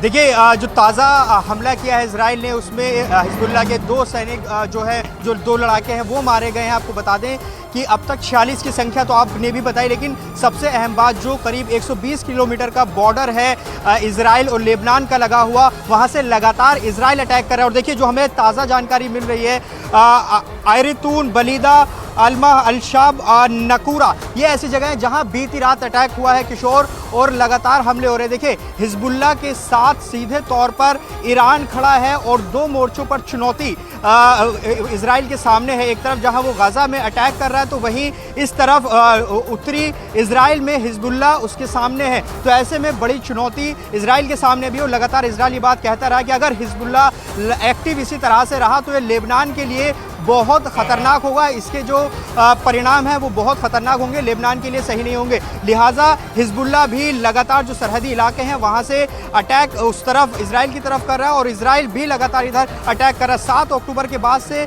ये जो लगातार एक दूसरे के बीच क्रॉस फायर है वो लगातार चल रहे हैं किशोर जी। और हमास से जारी जंग के बीच इजराइल ने हिजबुल्लाह के जीपीएस सिस्टम से छेड़छाड़ करते हुए उसके मिसाइल हमलों को भी नाकाम कर दिया। ये दावा यूरेशियन टाइम्स नाम की वेबसाइट ने किया। और उसके बाद इजराइल ने हिजबुल्लाह के ठिकानों पर ऐसा कहर ढाना शुरू किया जिससे वो बेदम हो जाए, क्योंकि हमास से जारी जंग के बीच हिजबुल्लाह इजराइल के लिए सबसे ज्यादा मुसीबत खड़ी कर रहा है। ऐसी खबरें आ रही हैं कि हिजबुल्लाह इजराइल पर मिसाइलें और रॉकेट बरसाने से पीछे नहीं हट रहा। इसीलिए इजराइल ने भी हिजबुल्लाह पर ताबड़तोड़ हमले शुरू कर दिए, मगर उसके रास्ते में सबसे बड़ा कांटा हिजबुल्लाह का जीपीएस सिस्टम बन रहा है। यूरेशियन टाइम्स के मुताबिक इसीलिए इजराइल ने हिजबुल्लाह के जीपीएस सिग्नल से छेड़छाड़ कर उसके हमलों को नाकाम करते हुए उस पर कहर ढाना शुरू कर दिया। लेकिन खबर है कि जैसे ही इजराइल ने हिजबुल्लाह के जीपीएस सिस्टम से छेड़छाड़ की, हिजबुल्लाह और ज्यादा भड़क गई, जिसके बाद दोनों के बीच लड़ाई तेज हो गई और लेबनान के बॉर्डर के आसपास के इलाके धमाकों से दहल गए, क्योंकि इजराइल ने हिजबुल्लाह के लॉन्च पैड पर बमों की बारिश कर दी। इजराइल के मुताबिक उसने लेबनान बॉर्डर पर हिजबुल्लाह के ठिकानों पर पलटवार करते हुए हमले किए। इजराइल ने आरोप लगाया कि लेबनान की तरफ से हिजबुल्लाह के लड़ाके उसकी तरफ गोलीबारी कर रहे हैं, और इसीलिए उसने जैसे को तैसा की तर्ज पर जवाब देते हुए हिजबुल्लाह के ठिकानों पर जवाबी कार्रवाई की। अमेरिका लगातार हिजबुल्लाह और ईरान को इजराइल की उत्तरी सीमा पर युद्ध शुरू नहीं करने की चेतावनी देता आया है, लेकिन आरोप लगे कि इसके बावजूद हिजबुल्लाह इजराइल पर हमले कर रहा है। बताया गया कि इजराइल और हमास के बीच जंग छिड़ने के बाद इजराइल की फौज के जवाबी हमलों में हिजबुल्लाह के 46 लड़ाके मारे गए, क्योंकि इजराइल की फौज ने भी हिजबुल्लाह पर कहर ढाने में कोई कसर नहीं छोड़ी। हिजबुल्लाह के हर हमले का उसने मुंह तोड़ जवाब दिया। लेकिन इजराइल की फौज के गाजा में घुसने की खबरों के बीच लेबनान सीमा पर अब दोनों के बीच तनाव चरम पर पहुंच गया, क्योंकि हिजबुल्लाह जंग की शुरुआत से ही इजराइल को यह चेतावनी देता आया है कि वो गाजा पर हमले न करे। लेकिन इसके बावजूद इजराइल गाजा में ताबड़तोड़ हमले कर रहा है, मगर दोनों के बीच बढ़ता तनाव एक और युद्ध शुरू करा सकता है, और अगर ऐसा हो गया तो तबाही का एक और दौर शुरू हो सकता है। लेकिन बढ़ते तनाव के बीच हिजबुल्लाह ने इजराइल को गाजा में जमीनी लड़ाई से दूर रहने की चेतावनी दे डाली और साफ कह दिया कि अगर इजराइल ने उसकी बात नहीं मानी तो वो उस पर बड़े हमले करना शुरू कर देगा, जिसके बाद इजराइल में भी तबाही का मंजर होगा। हिजबुल्लाह ये बात अच्छी तरीके से जानता है कि अगर इजराइल की सेना ने गाजा में जमीनी लड़ाई शुरू कर दी तो गाजा को कब्रिस्तान बनते देर नहीं लगेगी। पहले ही इजराइल की फौज गाजा में आसमान से हमास के ठिकानों पर बारूद की बारिश कर रही, लेकिन अगर उसने गाजा में घुसकर हमले शुरू कर दिए तो वहां सिर्फ तबाही के मंजर ही दिखाई देंगे। इसीलिए हिजबुल्लाह ने इजराइल को गाजा में जमीनी लड़ाई से दूर रहने की धमकी दे डाली। उसने साफ कह दिया कि अगर इजराइल ने यह गलती की तो वो भी ऐसे हमले करेगा जिससे इजराइल धुआं धुआं हो जाएगा।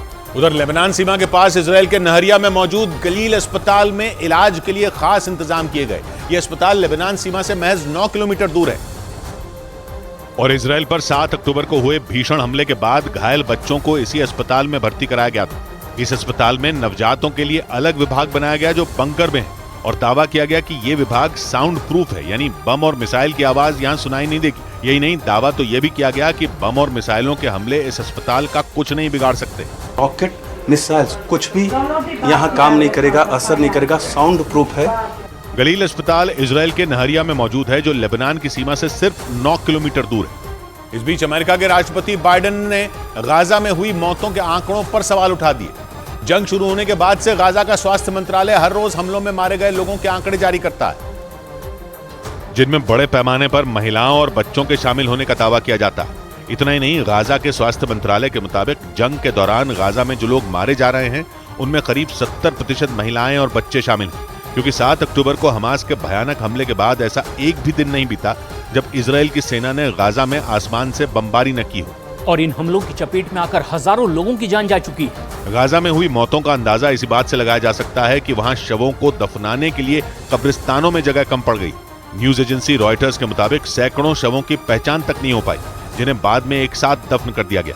और उन बेकसूर लोगों की मौत के लिए गाजा की सरकार ने सीधे सीधे इजराइल को जिम्मेदार ठहराया। गाजा के स्वास्थ्य मंत्रालय के मुताबिक इजराइल के हमलों में वहां अब तक 7,000 से ज्यादा लोगों की मौत हो चुकी है।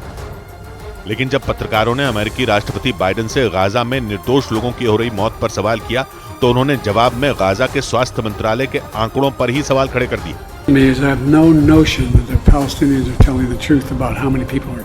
यही नहीं, बाइडेन ने गाजा में फिलिस्तीनियों की मौत के आंकड़ों को प्रोपेगेंडा करार दिया और दावा किया कि इजराइल के खिलाफ माहौल बनाने के लिए आंकड़ों को बढ़ा चढ़ाकर पेश किया जा रहा है। हालांकि बाइडेन ने ये बात जरूर मानी कि इजराइल के हमलों में हमास के लड़ाकों के साथ साथ बेकसूर लोगों की भी जान जा रही है, क्योंकि हमास को मिटाने के लिए किए गए इजराइल के हमलों में गाजा की सैकड़ों इमारतें जमींदोज हो गईं और 20 दिन से चल रही इस लड़ाई ने उत्तरी गाजा की सूरत बिगाड़ कर रख दी।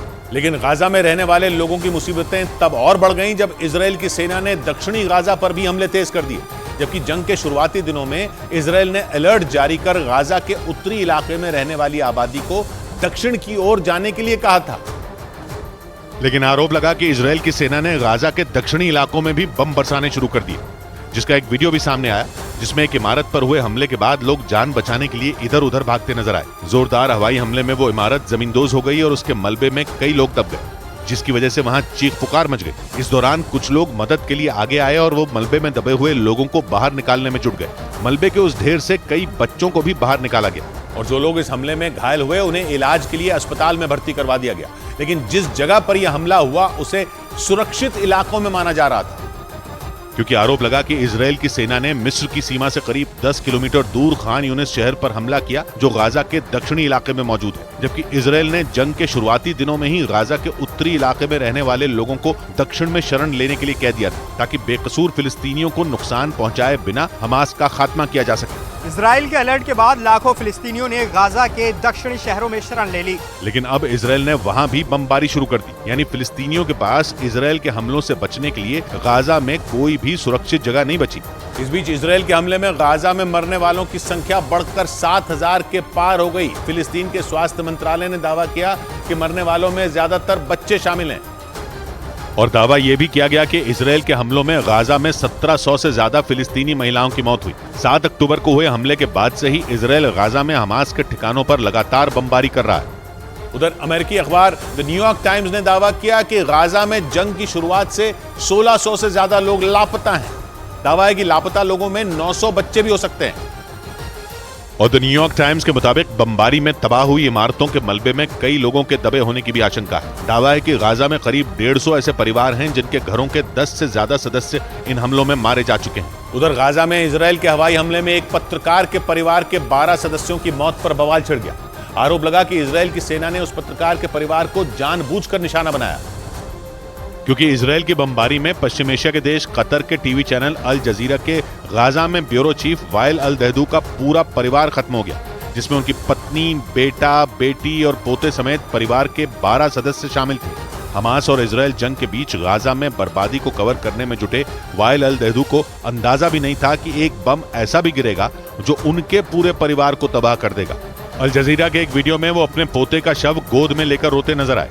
अल जजीरा के इस पत्रकार का परिवार गाजा के बीचों बीच देर अल बलह इलाके में नुसैरात शरणार्थी कैंप में रह रहा था, लेकिन आरोप लगा कि इजराइल की सेना ने वहां अचानक बमबारी कर दी, जिसमें उस पत्रकार के परिवार के अलावा भी कई लोगों की मौत हो गई और कई लोग बुरी तरह घायल हो गए। हालांकि जंग से पहले वाइल अल दहदू का परिवार गाजा के उत्तरी इलाके में रह रहा था,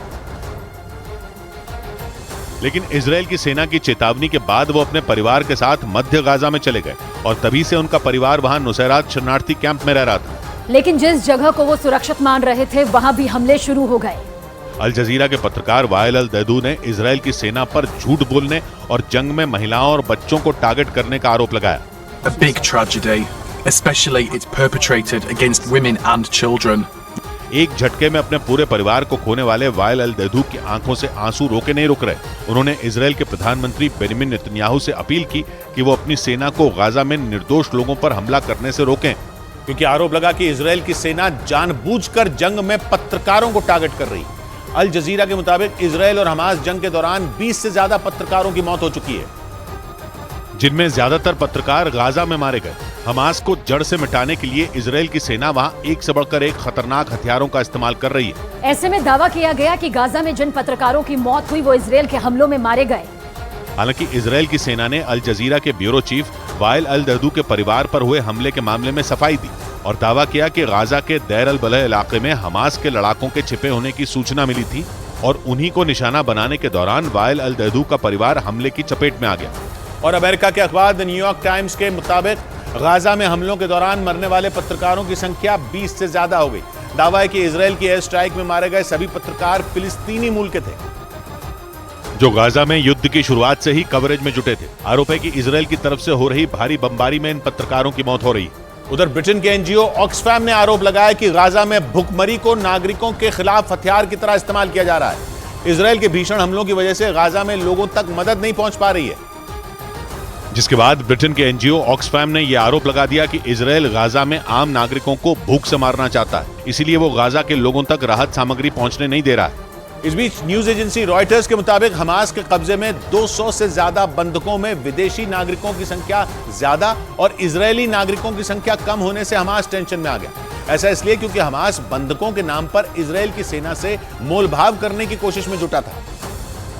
लेकिन बंधकों में इजरायल के नागरिकों की संख्या कम होने से हमास को बड़ा झटका लगा। 7 अक्टूबर को जब हमास ने इजरायल पर हमला किया था तब उसने 1400 से ज्यादा लोगों की हत्या कर दी थी और 222 लोगों को बंधक बना लिया था। लेकिन बंधक बनाने के दौरान हमास से एक बड़ी गलती हो गई। हमास ने इजरायली नागरिकों से ज्यादा विदेशी नागरिकों को बंधक बना लिया। न्यूज एजेंसी रॉयटर्स के मुताबिक हमास ने करीब 138 विदेशी नागरिकों को बंधक बनाया है, जिनमें सबसे ज्यादा थाईलैंड के लोग शामिल हैं। साथ ही अर्जेंटीना, अमेरिका, जर्मनी, फ्रांस और रूस के भी नागरिक इसमें शामिल हैं। ऐसे में हमास की मुश्किलें कई गुना बढ़ गईं और हमास को गाजा पर बड़े हमले का डर सताने लगा। दावा है कि बंधकों में इजरायल के नागरिकों की संख्या कम होने की वजह से इजरायल हमास से कोई समझौता नहीं करना चाहता और इजरायल जल्द से जल्द गाजा पर हमले कर हमास को खत्म कर देना चाहता है, जिसके लिए इजरायल के 3 लाख से ज्यादा सैनिक और 3000 से ज्यादा टैंक गाजा की सीमा पर खड़े हैं, जो नेतन्याहू के एक इशारे का इंतजार कर रहे हैं। न्यूज एजेंसी रॉयटर्स के मुताबिक बंधकों की जानकारी सामने आने के बाद इजरायल ने हमास के साथ कोई भी समझौता करने से इनकार कर दिया, जिसके बाद गाजा के लोगों में जमीन के रास्ते मौत आने का डर सताने लगा। ऐसा इसलिए क्योंकि हमास को उम्मीद थी कि बंधकों के बदले इजरायल गाजा पर हमला नहीं करेगा, लेकिन हमास का यह प्लान धरा का धरा रह गया। उधर इजरायल ने दावा किया कि गाजा पट्टी के खान यूनिस में उसकी सेना के जवानों ने हमास के कमांड सेंटर पर हमला किया। इजरायल की सेना के मुताबिक हमास के लड़ाके उसी सेंटर से इजरायल पर मिसाइलें बरसा रहे थे, जिसकी जानकारी मिलने के बाद इजरायल की फौज ने हमास के सेंटर को निशाना बनाकर हवाई हमले किए। इजरायल के रक्षा मंत्रालय की तरफ से जो वीडियो जारी किया गया उसमें उसके सैनिक आसमान से मिसाइल हमला करने वाले हमास के सेंटर पर निशाना साधते नजर आए। जैसे ही टारगेट लॉक हुआ उसकी फौज ने बमबारी कर दी, जिससे वहां जोरदार धमाका हुआ। इसके बाद जो हुआ,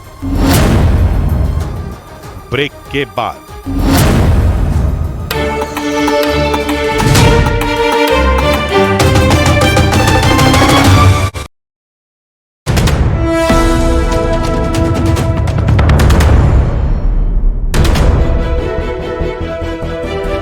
मैंने कहा रुको भाई, माँ बेटे को सुबह की चाय तो पी लेने दो, है ना?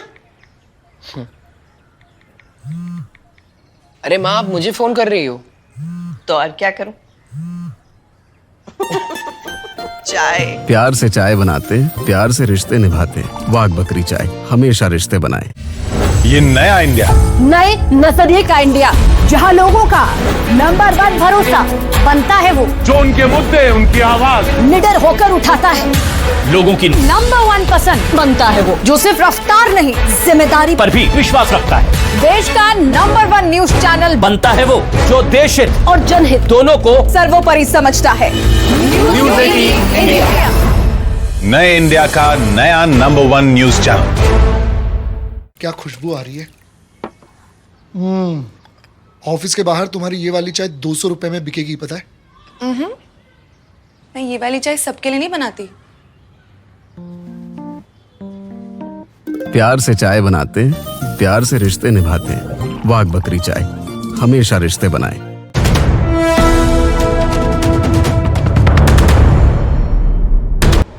मना किया था ना, जब घर पे ना हो तो नो बदमाशी। When will you learn? Angry eyes. Angry eyes and all. लग गए। लगाना है तो पूरे घर में फिनोलेक्स LED लगाओ। When will you learn? So no stress, Finolex.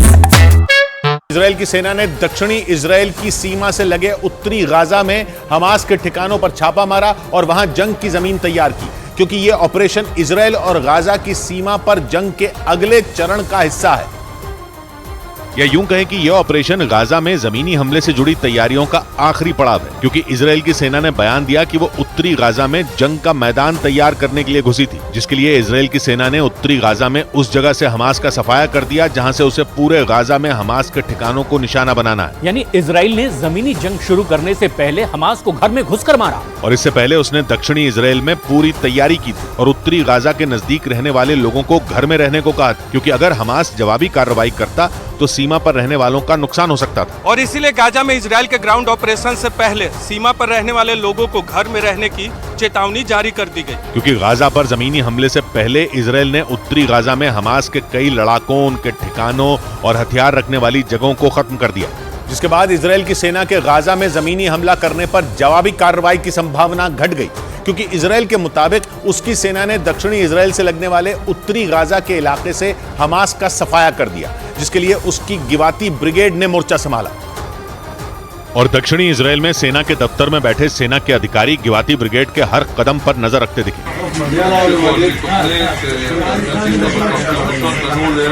उत्तरी गाजा में इस ऑपरेशन से कुछ दिन पहले ही इजराइल की सरकार ने गिवाती ब्रिगेड को इसके संकेत दे दिए थे, क्योंकि 20 अक्टूबर को इजराइल के रक्षा मंत्री योआव गलांत ने इजराइल की सीमा पर बैठी गिवाती ब्रिगेड से बात की थी, जिसके बाद इजराइल के अखबार टाइम्स ऑफ इजराइल ने दावा किया था कि गलांत ने गिवाती ब्रिगेड को जल्द ही ये ऑपरेशन शुरू करने का संकेत दिया था और गिवाती ब्रिगेड के सैनिकों से कहा था कि अभी वो गाजा को दूर से देख रहे हैं, लेकिन जल्द ही वो उसे अंदर से देखेंगे। और बहुत जल्द वो मौका भी आ गया।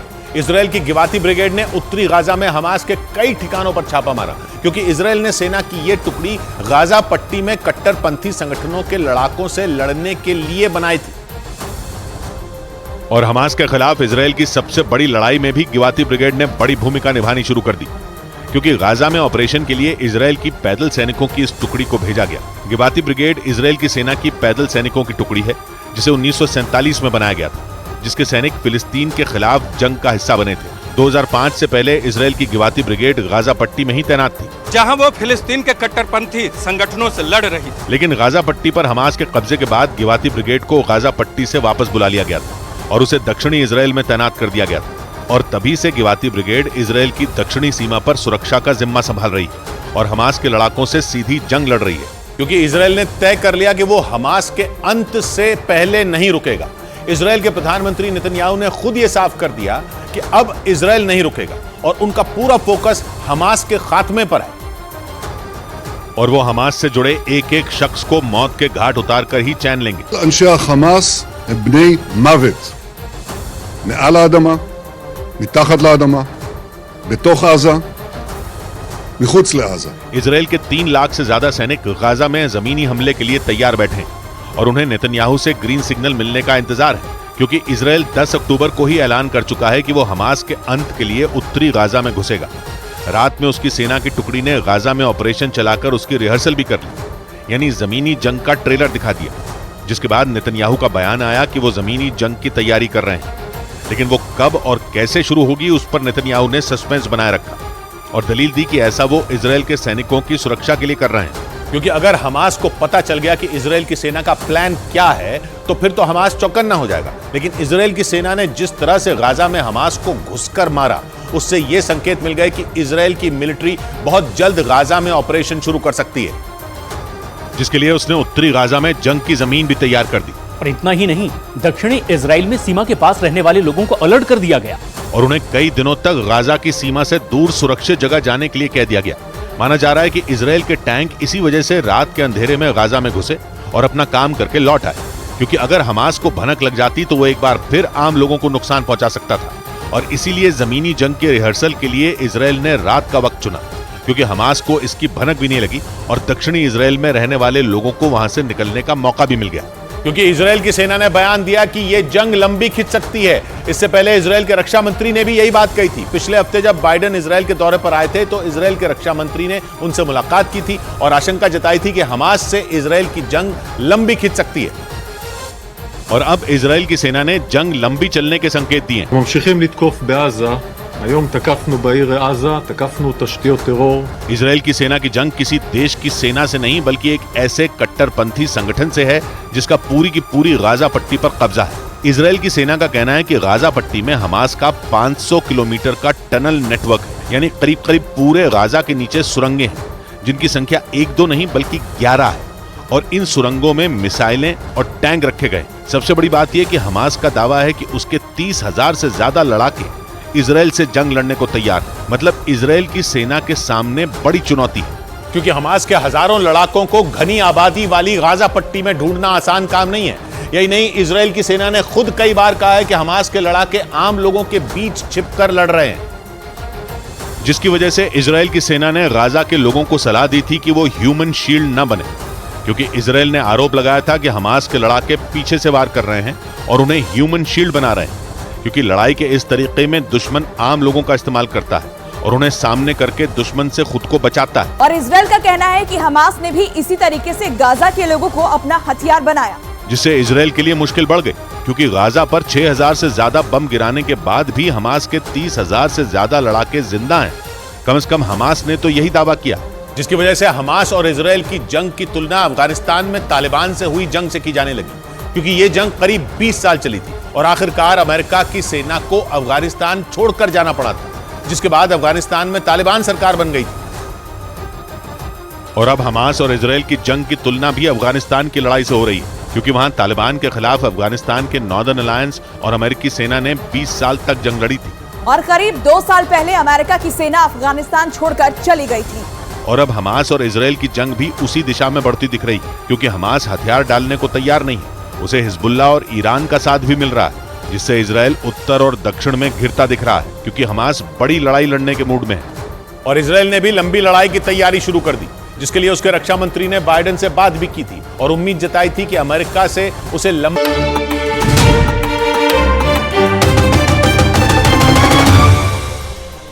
इजराइल ने दावा किया कि गाजा पट्टी के खान यूनिस में उसकी सेना के जवानों ने हमास के एक कमांड सेंटर पर हमला किया।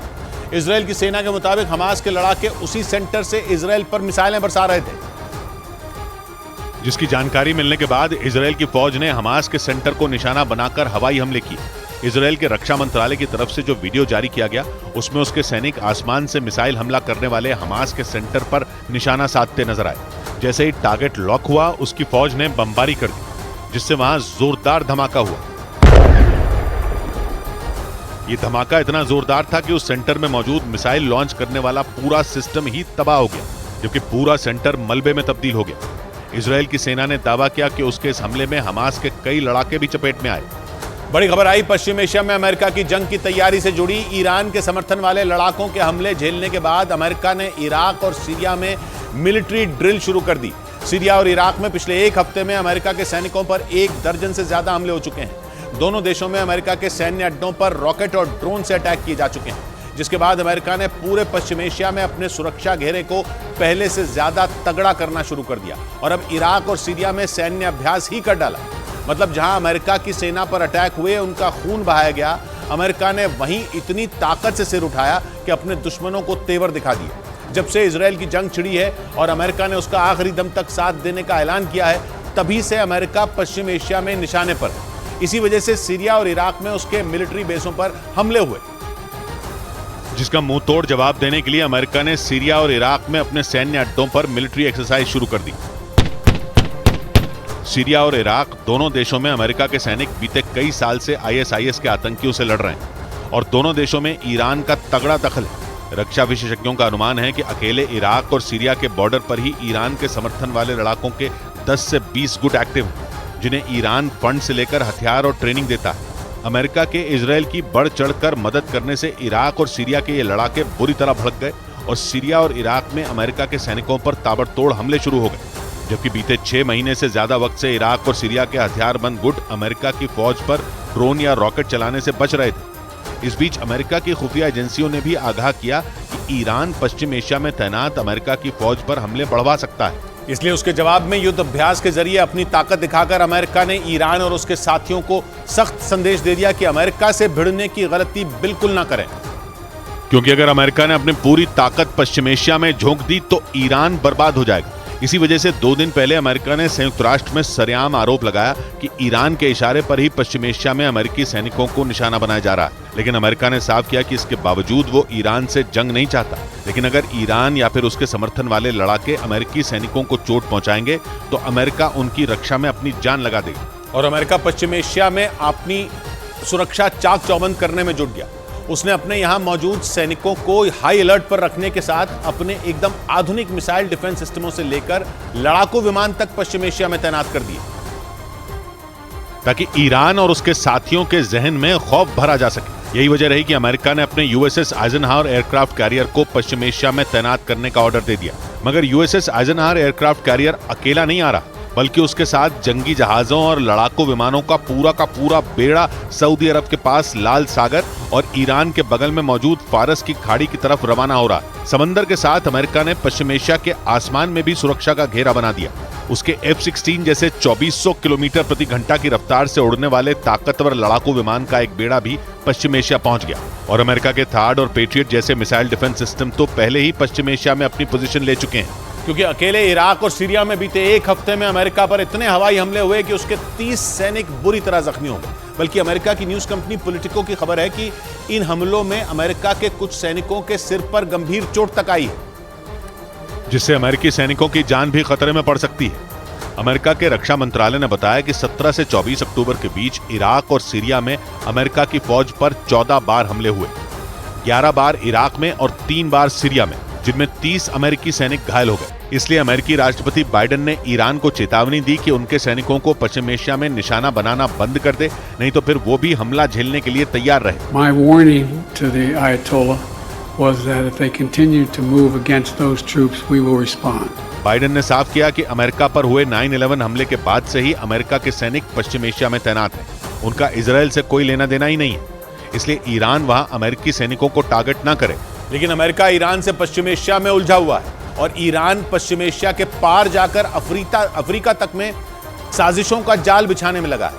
अमेरिका की मीडिया कंपनी ब्लूमबर्ग की रिपोर्ट है कि ईरान चुपके अफ्रीकी देश सूडान के साथ अपने रिश्ते बढ़ाने की कोशिश कर रहा है। वैसे तो सूडान में बीते 6 महीनों से वहां की सेना और पैरामिलिट्री ग्रुप RSF बीच सड़क पर जंग लड़ रहे हैं, मगर इसके बावजूद सूडान से रिश्ता ईरान के लिए बहुत फायदेमंद साबित हो सकता है, क्योंकि सूडान एक अरब मुस्लिम देश है जो अमेरिका के पाले में रहा है। अपने प्रभाव की वजह से ही अमेरिका ने इजराइल के साथ सूडान के रिश्ते सामान्य करवाए, मगर अप्रैल में सूडान में गृह युद्ध शुरू हो गया और अब ईरान ने पिक्चर में एंट्री ले ली। सूडान भले ही गरीब देश हो, मगर दुनिया के नक्शे पर उसकी लोकेशन काफी अहम है। वो मिस्र का पड़ोसी देश है जो इजराइल और हमास की जंग में अहम किरदार है। दूसरी बात यह कि सूडान लाल सागर से लगता है और लाल सागर अंतर्राष्ट्रीय शिपिंग का अहम रास्ता है। इसलिए अमेरिका और उसके साथी देशों को डर है कि ईरान सूडान की सेना के साथ करीबी बढ़ाकर वहां अपने हथियारों से लेकर लड़ाके भी तैनात कर सकता है। इस बीच इजराइल के विरोध के बाद संयुक्त राष्ट्र के महासचिव एंटोनियो गुतेरेस बैकफुट पर आ गए।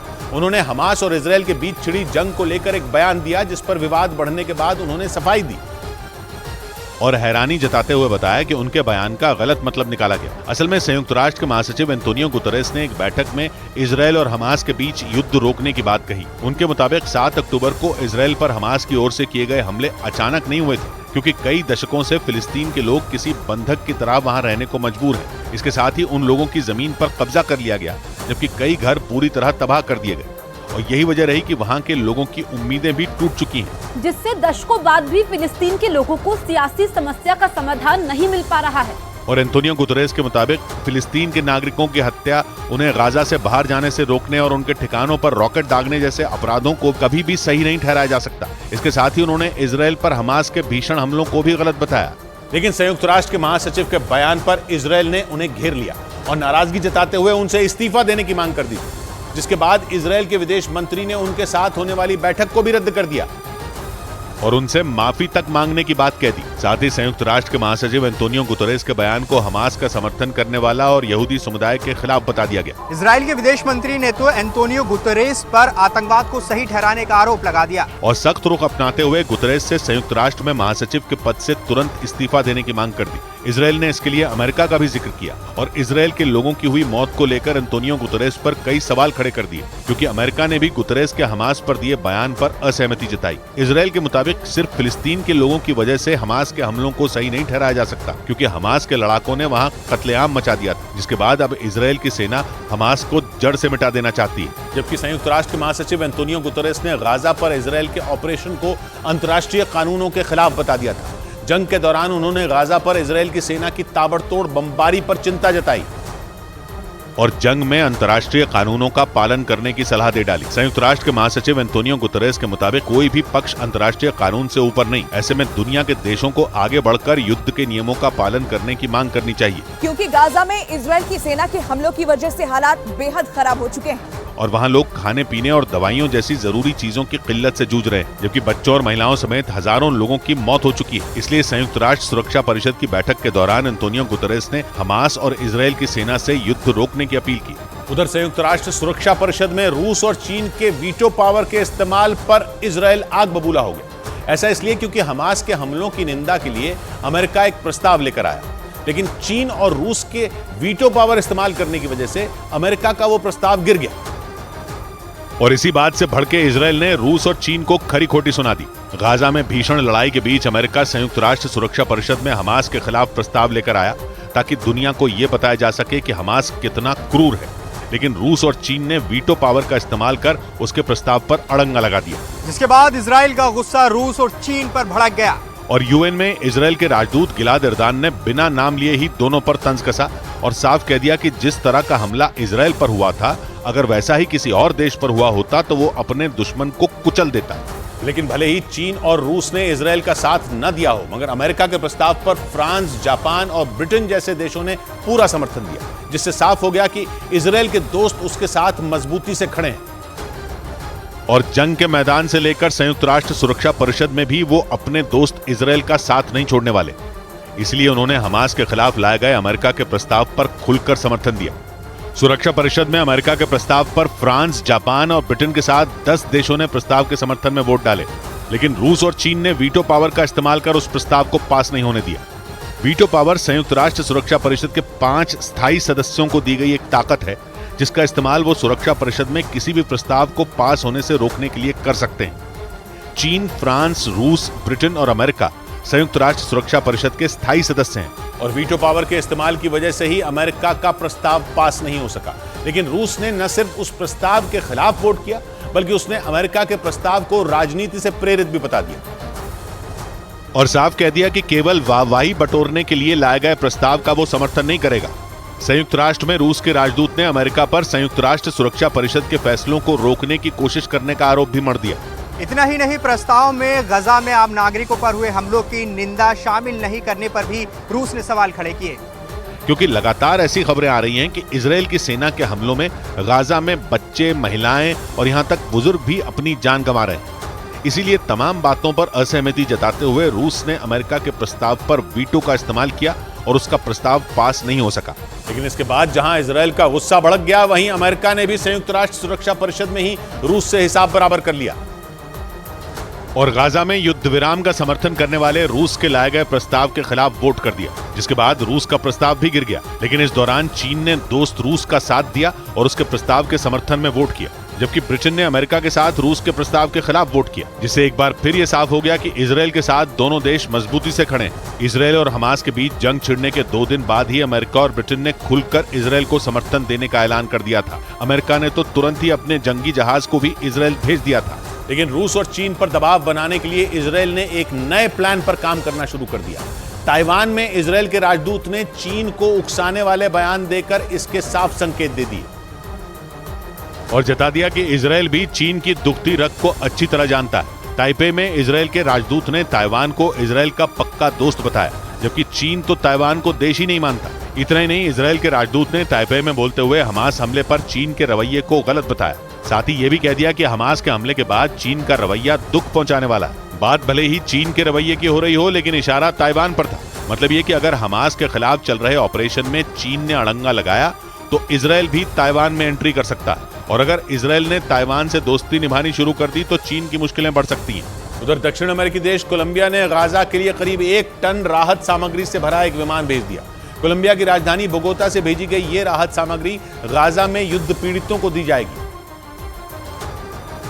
बोगोता से रवाना किया गया उसमें खाने पीने की चीजों के अलावा घायलों की मदद के लिए दवाएं भी मौजूद हैं। गाजा में मिस्र से लगने वाले रफा बॉर्डर के जरिए लगातार राहत सामग्री भेजी जा रही है। इधर ऑस्ट्रेलिया ने गाजा में फिलिस्तीनियों की मदद के लिए $15 मिलियन यानी भारतीय रुपयों में करीब 124 करोड़ की मदद देने का ऐलान किया। ऑस्ट्रेलिया की तरफ से गाजा के लोगों को खाने पीने की चीजों के साथ ही जरूरी दवाइयां भी भेजी जाएंगी। और इसकी घोषणा ऑस्ट्रेलिया के प्रधानमंत्री एंटनी अल्बनीज ने अमेरिका में बाइडेन से मुलाकात के दौरान की। इससे पहले ऑस्ट्रेलिया ने गाजा को $10 मिलियन यानी भारतीय रुपयों में करीब 83 करोड़ की मदद देने का वादा किया था। उधर अमेरिकी राष्ट्रपति बाइडेन ने संभावना जताई कि इस जंग की एक वजह भारत और पश्चिम एशिया के बीच बनने वाला इकोनॉमिक कॉरिडोर भी हो सकता है। ऑस्ट्रेलिया के प्रधानमंत्री एंटनी अल्बनीज से मुलाकात के बाद बाइडेन ने यह बयान दिया।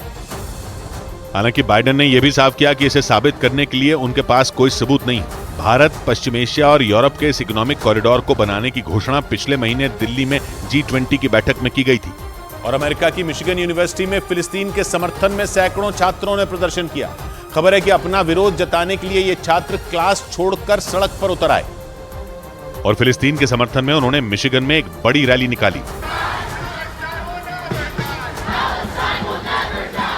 इस दौरान कई प्रदर्शनकारी अपने हाथों में फिलिस्तीन का झंडा लिए नजर आए। इस बीच फिलिस्तीन के मीडिया ने दावा किया कि वेस्ट बैंक के एक रिफ्यूजी कैंप पर इजरायल ने ड्रोन अटैक कर दिया, जिसमें 3 लोगों की मौत हो गई, जबकि कई लोगों के घायल होने की खबर है। लेकिन इजरायल की सेना ने अपने ऊपर लगे आरोपों को सिरे से नकार दिया। उसने दावा किया कि वो अपने कब्जे वाले वेस्ट बैंक में रात को छापेमारी कर रहा था।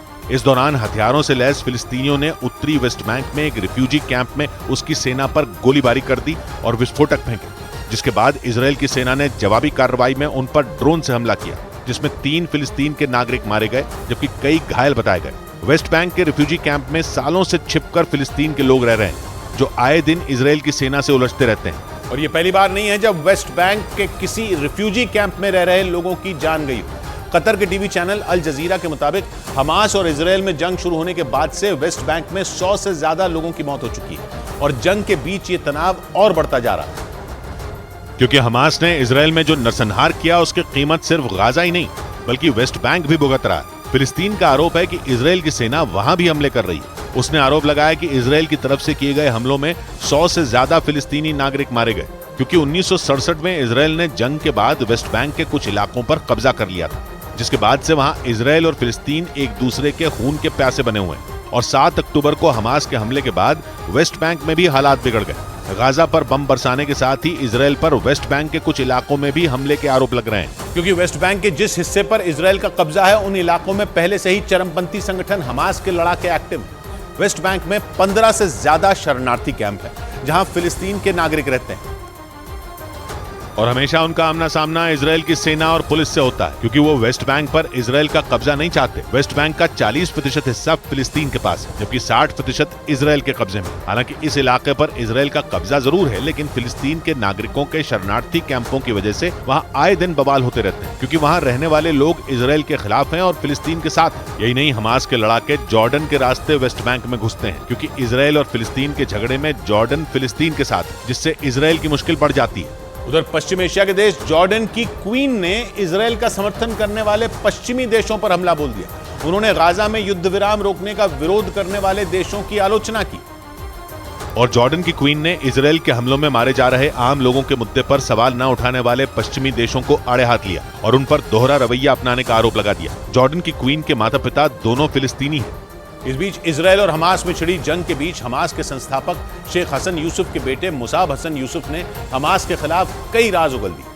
अमेरिकी मीडिया को दिए एक इंटरव्यू के दौरान उन्होंने दो टूक कहा कि चरमपंथी संगठन हमास पूरी दुनिया में शरिया कानून बनाना चाहता है और इसके लिए जो लड़ाई उसने शुरू की है वो लंबी चलने वाली है, क्योंकि चरमपंथी संगठन हमास यहूदियों को खत्म कर पूरी दुनिया में शरिया कानून लाना चाहता है, जिसके लिए वो हर उस देश को खत्म कर देना चाहता है जो इजराइल के समर्थन में खड़ा होगा। यानी धर्म की इस लड़ाई में हमास किसी भी हद तक जाने को तैयार है। फिलिस्तीन के चरमपंथी संगठन से कई साल पहले ही अलग हो चुके मुसाब हसन यूसुफ ने अपने पिता के कई खौफनाक इरादों का पर्दाफाश किया। उन्होंने दावा किया कि हमास पैसों के लिए बच्चों तक का खून बहाने से गुरेज नहीं करता। इतना ही नहीं, उन्होंने हमास को आतंकवादी संगठन ISIS से भी ज्यादा खतरनाक बताया, जो इजराइल का नामो निशान मिट्टी में मिलाकर वहां एक इस्लामिक स्टेट बनाना चाहता है। और इतना ही नहीं, हमास के संस्थापक के बेटे मुसाब हसन यूसुफ ने इजराइल और हमास के बीच छिड़ी इस जंग में इजराइल का समर्थन किया, क्योंकि वो फिलिस्तीन के चरमपंथी संगठन हमास से अलग होकर इजराइल के लिए कई साल तक हमास की जासूसी भी कर चुके हैं। यानी मुसाब हसन यूसुफ हमास के संस्थापक शेख हसन यूसुफ के बेटे जरूर हैं, लेकिन वो अपने पिता के खौफनाक इरादों से बिल्कुल इत्तेफाक नहीं रखते हैं।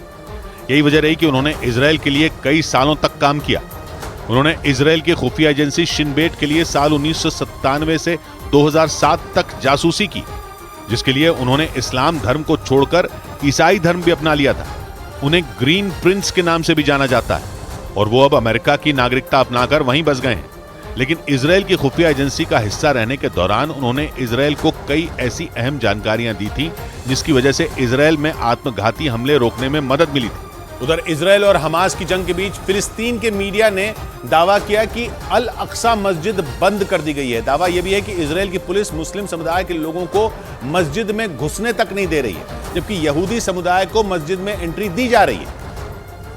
और अल अक्सा मस्जिद में केवल मुस्लिम समुदाय के लोगों को घुसने से रोका गया। फिलिस्तीन के मीडिया ने यह दावा हमास और इजराइल की भयंकर जंग के बीच किया और खबर दी कि मुस्लिम समुदाय के लिए यरूशलेम की अल अक्सा मस्जिद को बंद कर दिया गया। फिलिस्तीन के मीडिया ने दावा किया कि इजराइल की पुलिस ने मस्जिद के सारे गेट बंद कर दिए और केवल यहूदी समुदाय को अल अक्सा मस्जिद में एंट्री मिल रही है, जिससे अल अक्सा मस्जिद में प्रार्थना के लिए बने नियम टूट रहे हैं। क्योंकि फिलिस्तीन के मीडिया का कहना है कि इजराइल की पुलिस मुस्लिम समुदाय के लोगों को मस्जिद में प्रार्थना नहीं करने दे रही, जबकि उनके पास इसका अधिकार है। फिलिस्तीन के मीडिया ने दावा किया कि शुरू में बुजुर्ग लोगों को एंट्री मिली, लेकिन बाद में वो भी बंद कर दी गई, जिससे जंग के बीच यरूशलेम में तनाव बढ़ सकता है, क्योंकि अल अक्सा मस्जिद में प्रार्थना के मुद्दे पर यरूशलेम में इस साल कई बार हिंसा हो चुकी है। इसी साल अप्रैल के महीने में इजराइल के सैनिकों और फिलिस्तीन के नागरिकों के बीच जबरदस्त झड़प हुई थी, जिसके बाद अल अक्सा मस्जिद के आसपास तनाव बढ़ गया था। मस्जिद परिसर में इतनी जबरदस्त हिंसा हुई थी कि 10 से ज्यादा लोग घायल हो गए थे। इजराइल की पुलिस ने इसके लिए फिलिस्तीन के लोगों को जिम्मेदार ठहराया था और हमास और इजराइल से जंग के बीच एक बार फिर अल अक्सा मस्जिद का मुद्दा सुलग उठा, जिसका कनेक्शन हमास और इजराइल की लड़ाई से जोड़ा जा रहा है, क्योंकि 7 अक्टूबर को हमास ने इजराइल पर जो खतरनाक हमला किया था उसका नाम ही उसने ऑपरेशन अल अक्सा स्टॉर्म रखा था और संदेश दिया था कि पूर्वी यरूशलेम से उत्तरी इजराइल तक फिलिस्तीन के लोग इस जंग का हिस्सा बने। यानी हमास की नीयत इस जंग को केवल दक्षिणी इजराइल तक सीमित रखने की नहीं थी, बल्कि वो इसे यरूशलेम, वेस्ट बैंक और उत्तरी इजराइल तक फैलाना चाहता था, जिसकी शुरुआत होती दिख रही है, क्योंकि हमास से जंग के बीच उत्तरी इजराइल भी सुलग रहा है। वेस्ट बैंक से भी हिंसा की खबर आई और अब फिलिस्तीन की मीडिया ने अल अक्सा मस्जिद में तनाव का दावा कर दिया है। वैसे ये मस्जिद हमेशा से विवादों में रही है, क्योंकि यहूदी समुदाय कहता है कि जिस जगह पर अल अक्सा मस्जिद है वहां मंदिर था, लेकिन यहूदी समुदाय से वहां पूजा करने का अधिकार छीन लिया गया और यहूदी लोग केवल मस्जिद में घुस सकते हैं, वहां प्रार्थना नहीं कर सकते, जबकि मुस्लिम समुदाय को अल अक्सा मस्जिद में प्रार्थना का अधिकार है। अल अक्सा मस्जिद मुस्लिम समुदाय का तीसरा सबसे पवित्र स्थल मानी जाती है, जो टेम्पल माउंट के परिसर में बनी हुई है, जिसमें करीब 4 लाख लोग एक साथ प्रार्थना कर सकते हैं। लेकिन यहूदी समुदाय का कहना है कि टेम्पल माउंट में उसके मंदिर की दीवार मौजूद है जहां वो प्रार्थना करना चाहते हैं, लेकिन उन्हें इसका अधिकार नहीं मिला। लेकिन जंग के बीच फिलिस्तीन की मीडिया ने आरोप लगाया कि मुस्लिम समुदाय की मस्जिद में एंट्री रोक दी गई और वो वहां प्रार्थना नहीं कर पा रहे हैं। उधर न्यूयॉर्क के एक कॉलेज में फिलिस्तीनी समर्थकों के विरोध को देखते हुए वहां तैनात सुरक्षा कर्मियों ने कुछ यहूदी छात्रों को लाइब्रेरी में बंद कर दिया। हैरान करने वाली यह घटना न्यूयॉर्क के कूपर यूनियन कॉलेज में हुई और इस घटना का एक वीडियो भी सामने आया जिसमें न्यूयॉर्क के कूपर यूनियन कॉलेज की लाइब्रेरी के बाहर कई फिलिस्तीनी समर्थक नारेबाजी करते दिखे। इसके बाद वहां पहुंची पुलिस ने लाइब्रेरी के पीछे के दरवाजे से उन यहूदी छात्रों को बाहर निकाल लिया। इधर पश्चिम एशिया में बढ़ते तनाव की वजह से शेयर बाजार में गिरावट का सिलसिला जारी रहा, जिससे सेंसेक्स 901 अंक गिरकर बंद हुआ और सभी सेक्टोरल इंडेक्स लाल निशान पर बंद हुए। इस दौरान सेंसेक्स और निफ्टी दोनों 1% से ज्यादा गिर गए। बाजार बंद होने तक सेंसेक्स 901 अंक लुढ़क गया और 63,148 पर बंद हुआ, जबकि निफ्टी 265 अंक गिरकर 18,857 के स्तर पर पहुंच गया। और शेयर बाजार की खबर तो आपको कई जगह मिल जाएगी, लेकिन शेयर बाजार का एक्सपर्ट आपको बनाएगा सिर्फ मनी कंट्रोल प्रो। अपनी अपनी बात कहकर उठ गए महफिल से लोग, अपनी अपनी बात कहकर उठ गए महफिल से लोग, दूसरों की जो सुने मिलते हैं वो मुश्किल से लोग। 100 बात की एक बात कही पराग ने, तैरने वाले की जय जयकार दोनों पार से, देखते हैं डूबने वाले को चुप साहिल से लोग। मिलते हैं कल, घड़ी जब इशारा करेगी 9 बजे रात का। वक्त फिर 100 बात की बात।